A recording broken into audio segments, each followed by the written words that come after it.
at papatayin, subalit siya muling mabubuhay sa ikatlong araw. At ang marinig ito ng mga alagad, hindi sila makapaniwala, hindi nila matanggap na si Jesus ay dadakpin, pahirapan at papatayin. No? Hindi nila ito matanggap. Gumuho lahat ng kanilang mga pangarap para silang pinagsakloban ng langit. At nang makita ito ni Jesus, nagpasya si Jesus na dalhin ang kanyang tatlong pinakamalapit na alagad, si Pedro, Santiago at Juan, sa isang bundok upang masulyapan nila na sa kabila ng kanyang kamatay at may muling pagkabuhay, may kaluwalhatian naghihintay sa kanya. At doon nga ay nasaksihan at tatlong alagad ang pagbabagong anyo ni Jesus. No? At nakita pa nila si Moises at si Elias. Si Moises bilang kumakatawan sa batas at si Elias ang kumakatawan sa mga propeta. Ang batas at ang propeta ay siyang tinatawag natin ngayong lumang tipan. Nangangahulugan na itong si Jesus ang tinutukoy na magiging kaganapan ng lumang tipan. At yun nga, dahil sa kakaibang karanasan, nasabi ni Pedro, Lord, dito na lang tayo. Magtatayo ako ng 3 kubol para sa inyong 3. Subalit hindi ganon. Kailangan silang bumabang muli, kaya kailangan si Jesus ay umakyat sa isa pang bundok. Yun ay sa bundok ng Golgota, kung saan doon mangyayari ang tunay na pagbabagong anyo. No? Ang bagong buhay ng ating Panginoon. No? So mga kapatid, ang panahon ng Kwaresma ay panahong ibinibigay sa atin ng simbahan upang tayo rin ay magbagong anyo o magbagong buhay, magbago ng pagkatao. At sa panahong ito, may 3 tinuturing na gawaing pangkabanalan na tutulong sa ating magpakabanal. Mga gawaing, kung maunawaan lamang natin, paano ito kumikilo sa atin, ito pala ay mga gawaing nagpapabanal. Ito ay prayer, fasting, and almsgiving. Na? Prayer. Maaaring magtatanong kayo, paano kaya ako babaguhin ng prayer? Ang totoo, may mga taong tumanda na ng kadadasal, subalit napakasama pa rin ang ugali. No? Paano ba tayo babaguhin ng dasal? Alam niyo mga kapatid, kaya hindi nagbabago tayo sa ating pagdarasal kasi ang ating mga dasal madalas ay puro petition, puro paghingi ng pabor, paghingi ng blessing, no? Maging successful sa business, makapasa sa trabaho, makapag-abroad, puro pang sarili. Pero kung babaguhin natin ang ating paraan ng pagdarasal, kung ating pagdarasal, ang magiging desire natin ay to seek the will of God, to know the will of God. No? Kung ang ating dasal ay sasabihin natin, Lord, how can I serve you? Lord, how can I please you? Lord, how can I glorify you? Kung ang ating dasal ay nakasentro sa Diyos na siyang dapat, tiyak, babaguhin ka ng iyong dasal. No? Babaguhin ka. Your prayer will definitely change you. Kaya ang tanong, paano ba natin masasabi ang isang tao ay tuwing nagdarasal? Pag siya ay binabago ng kanyang pagdarasal, ng kanyang panalangin. At alam niyo mga kapatid, even in prayer, dapat guided ang prayer natin. Alam ba ninyo, maging sa oras ng ating pagdarasal, tuwing nagdarasal, di niyo papansin, pumapasok pa rin ang demonyo sa isip natin. Maging si Jesus, last week ang ating gospel, di ba? Siya dinala ng Espiritu Santo sa ilang upang mag-ayuno at manalangin, andun pa rin si Satanas. Kaya maging sa ating panalangin, pumapasok pa rin si Satanas. Kaya even in our prayer, we could be being misled by the devil, no? You may be asking God for the wrong things that will draw you away from God. Kaya dapat guided. Paano ba nagiging guided ang ating prayer? By reading the scriptures. Alam niyo mga kapatid, ang panalangin ng mga santo ay tinatawag na Lectio Divina. Lectio Divina, that is prayer with the scriptures. Bago ka magsimula ng panalangin, bring something with you. Let's say 1, 2, 3 verses at doon ka magsimula. Halimbawa na lamang ay yung patawarin mo ang iyong mga kaaway. Diba? Dalhin mo yung verse na yon sa iyong prayer. And surely, you will be guided in your prayer. Ikalawa ay ang fasting. Fasting and even abstinence, no? 2 araw lamang ang obligatory fasting, Ash Wednesday and Good Friday, but the church does not stop us from fasting. Obligatory for ages 18 to 59, pero kung ikaw ay 60 and above, optional. You can still do fasting depending on your health condition. Nobody's stopping you from doing that. Huh? And abstinence naman is every Friday for all ages 14 and above. So, paano nito? Paano tayo nagiging banal sa fasting and abstinence? Ginugutom mo lang naman yung sarili mo. No? Dinideprive mo lang naman yung sarili mo na kumain ng dyan sa burger at chicken. No?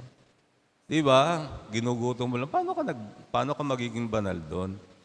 Alam niyo mga kapatid, fasting, sabi ni Lord, sino man ang nais sumunod sa akin, kailangang limutin niya ang kanyang sarili. So, there is an invitation of the Lord to deny yourself. And fasting and abstinence is a very effective way to deny yourself. And at the same time, may natututunan ka. Natututo ka na tumanggi sa hilig at craving ng iyong body. Na? Di ba pag nagutom ka, nagkikrave yung body mo sa food.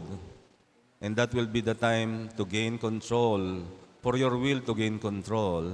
Because that will be the time your will tell your body, you will not eat until I tell you to. You will follow my command. It is your will gaining control over the cravings of your body. Alam niyo mga kapatid, marami sa kasalanan, it's all about craving of the body, like craving for sex, di ba? Craving for pleasure, craving for power. It's craving, it's your body craving. Kasi ang ating kasalanan is prone to sin. Kaya if you are always listening to the craving of your body, tiyak yan. Kasalanan ang babagsakan mo niyan. Alam natin, our spirit is willing. Our spirit is willing to do good, to follow the will of God. But our flesh is weak, always craving for something that is sinful. So, sabi ng mga spiritual director, you have to tame your body by strengthening your spirit. No? And how do you tame your body's craving? Deny it. Fasting. Deny it. Abstinence. No? Abstinence. Alam niyo mga kapatid, akala natin ang dali lang na abstinence, pero sa buhay natin ngayon, ang pagkain natin laging may meat, di ba? Punta ka dyan sa mga restaurant yan. It's difficult to avoid meat. And that is exactly the point. For you to feel it's difficult to avoid sin. Sin is everywhere. The same thing. Meat is everywhere. Kahit sa kumain, may meat. The same way, sin is all over. The point is, you have to be conscious all the time that sin is everywhere. You have to avoid it. You have to be conscious all the time. The same way, meat is all over you. It's everywhere. The point is, be conscious all the time that sin is right there in front of you that you should avoid. Okay? And the third is almsgiving. Itong fasting and almsgiving, magkasama to. For example, di ba, hindi ka kumain ng lunch. Sabihin natin nakatipid ka ng 100 or 200 or more. Itong amount na to, lagay mo sa sobre. Bigay mo sa charity. Ngayong Kwaresma, meron tayong programa, Fast to Feed. Ang Fast to Feed program ay you will sponsor a street child na hindi na kumakain ng 3 meals a day, you will sponsor a child for 6 months. And would you believe, only for 1,800 pesos. For 6 months. O, di ba? 1,800 pesos. Well, hindi natin alam kung paano gagawin ito ng Caritas. Basta yon, 1,800. You will be sponsoring a child for 6 months. Feeding program. Or, meron tayong second collection ngayong Kwaresma. Alay Kapwa. Yun. Give generously. Kasi ang alam natin sa alay is, limos. Limos is para lamang sa pulubi, di ba? Ginagawa nating pulubi si Lord. Di ba sabi ni Lord, ano man ang gawin mo sa pinakahamak mong kapatid, ginawa niyo sa akin. So give generously. Kasi marami sa atin, hanggang 20 pesos lang ang kaya. Ang yaman-yaman, 20 pesos. Mahirap, 20 pesos. Mayaman-yaman, 20 pesos din. Yun ang mahirap. So, almsgiving. Paano tayo pinababanal ng almsgiving? Alam niyo kasi, mga kapatid, tayo, nabubuhay tayo sa mundo na wala na tayong iniisip kundi yung sarili natin, yung gusto lang natin. Yun ang dahilan kung bakit nababaon tayo sa korupsyon.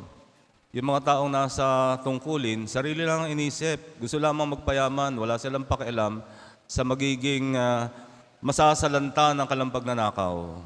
Wala silang pakialam. Sarili lang nila iniisip nila. Basta gusto ko marami akong pera. Sarili. Greed. Pero alam niyo, ang almsgiving will teach you to change the way you think. It's no longer always about you. No, that the world does not revolve around you. Maraming tao, marami pang ibang tao. Hindi lang ikaw ang anak ng Diyos. Marami ang anak ng Diyos. Hindi lang ikaw. So think of others. Ikaw nagpapakasasa ka. May mga taong hindi na kumakain ng 3 meals a day. Think of those people. That is exactly the spirit and the call for almsgiving.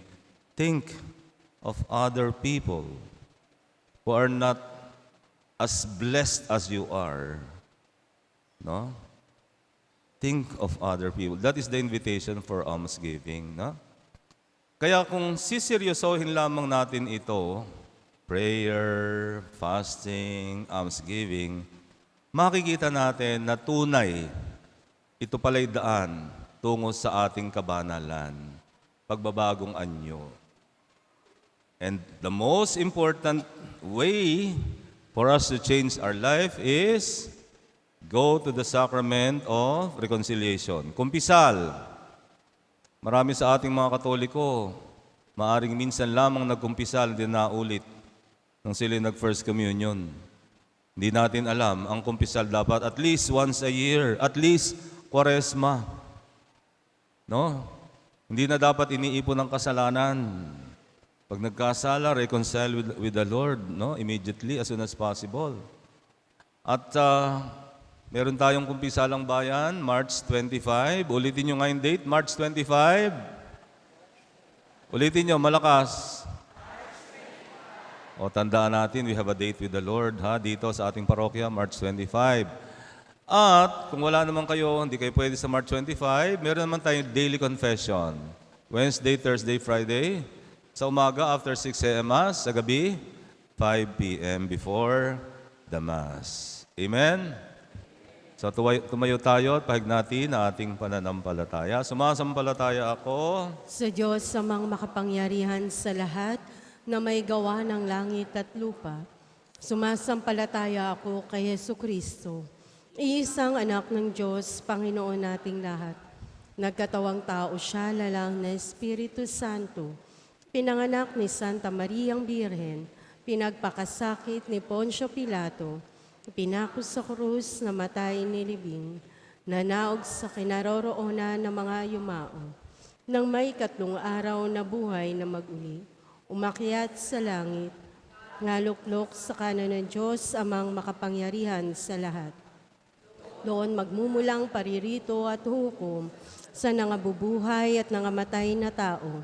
Sumasampalataya naman ako sa Diyos Espiritu Santo, sa banal na simbahang katolika, sa kasamahan ng mga banal, sa kapatawaran ng mga kasalanan, sa pagkabuhay na muli ng nangamatay na tao, at sa buhay